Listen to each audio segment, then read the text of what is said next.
Hey, what's up, you guys? I'm back with another video. This is another DIY. I've been showing you guys a little bit of how to do things around your vehicle when putting a CD player or backup camera. Also how to fix your door in your F-150. And today I'll bring you a brand new one. I'm gonna be replacing a coil strip on an American Standard heat unit. It actually broke down, so let's get to it. Okay, I know I hate when people keep talking and talking in the video, so I'm just gonna jump into it. So the first thing you want to do is to make sure you cut off the power. I don't care who you are, if you have years of experience or not. This is gonna be the unit that we're gonna be looking at right here. Be careful.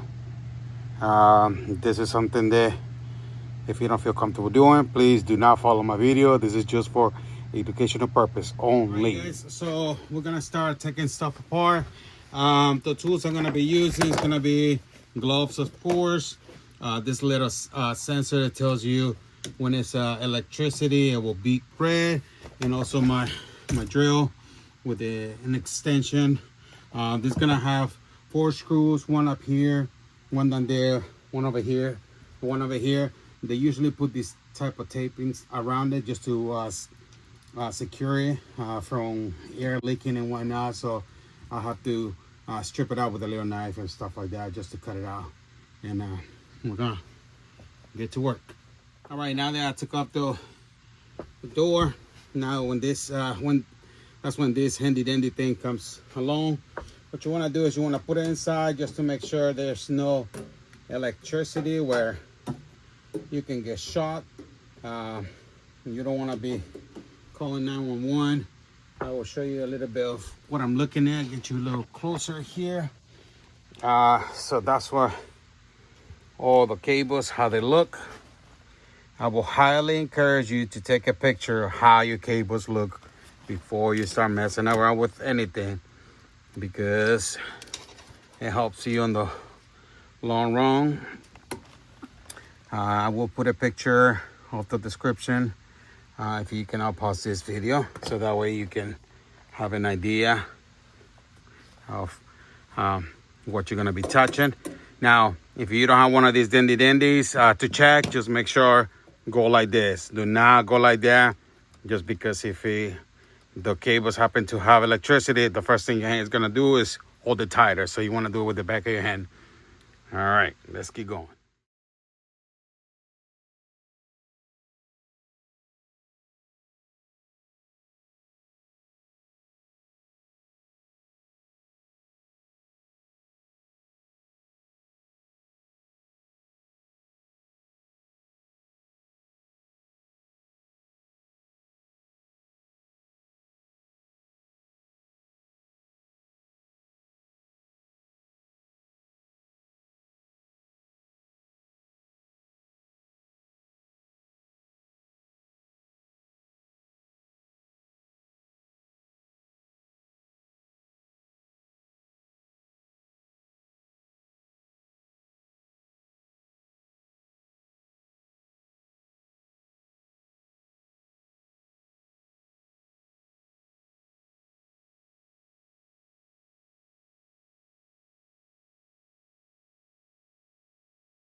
All right, now that we're here, there's a couple things that I'm gonna point out. There's gonna be 5 screws that you wanna remove. The first one's gonna be this right here. There's another one hidden back here. There's one down here.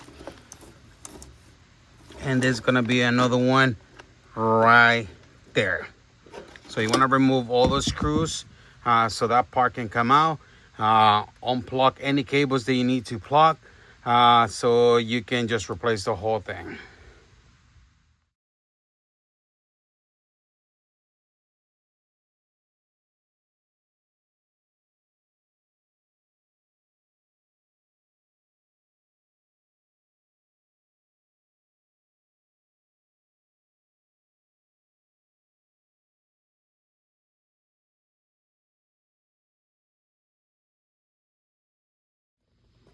All right, guys, so now that I've removed the screws, this thing just pulls out. As you can see, here's the coil that I'm replacing. This is the reason why I'm replacing it. It's all burnt out. I went and got myself the brand new one, which is gonna be right here. And literally, just you copy the cables. Literally, the same cables are here, over here.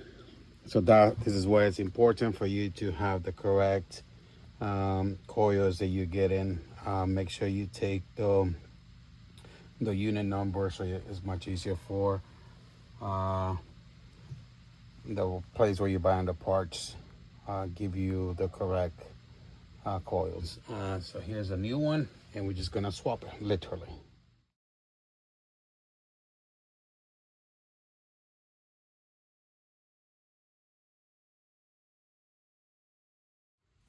All right, and here we go. I literally just swapped the cables from one side to another one. Make sure those cables are super tight to make sure they don't come loose.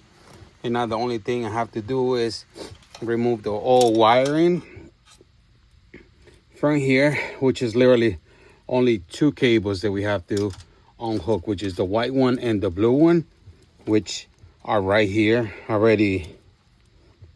Literally swap this with that one. I will highly encourage you to do the wiring, even though it looks complicated, because you never know if this one's a defaulted or whatever the case may be, just to make sure that everything's plugged in already, so we don't have to do nothing else, and then we can go from there. So let's continue.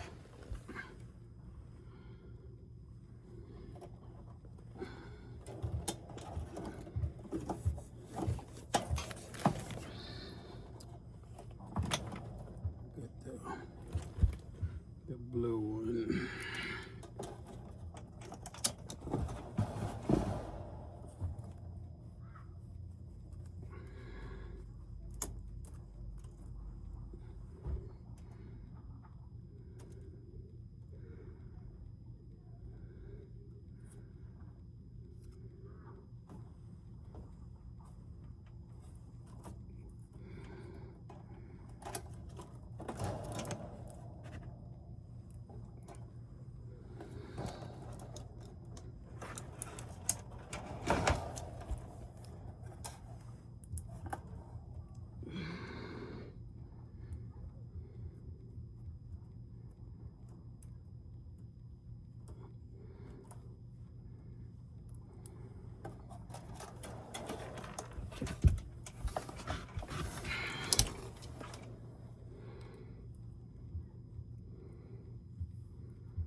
All right, so we successfully have removed the old wiring, and now we can move to literally insert the whole thing in. All right, you guys, so I went and put everything back together the way it was. Literally the only 4 things I needed to switch was these 3 cables, transfer from the old one. They was connecting down here to down here. and then connect the blue one to the blue one literally, and then the white one to the white one. Everything else comes plugged in already, so there's nothing that you need to change or adjust or anything. You just gotta make sure that all the cables are nice and tight, the coils are in, all those screws are put back in. And what I suggest for you guys to do is to start the AC without putting the lid, just to make sure you see any type of sparks or anything. I will encourage you to turn off the light so that way you can see through the small cracks. I'm not sure if you're able to see it.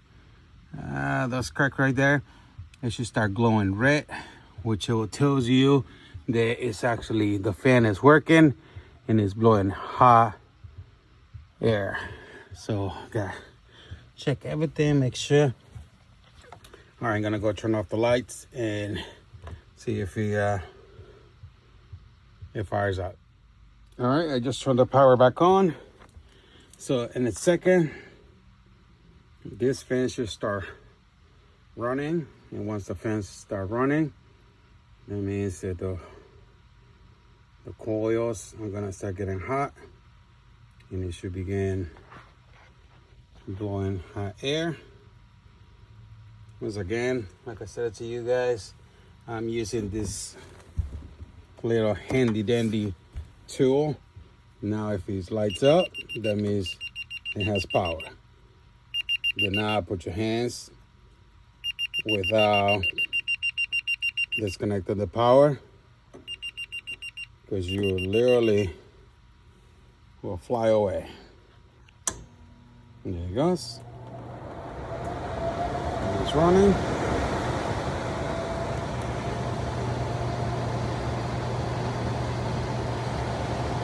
So far so good. Nothing looks to be sparkling, fire or anything.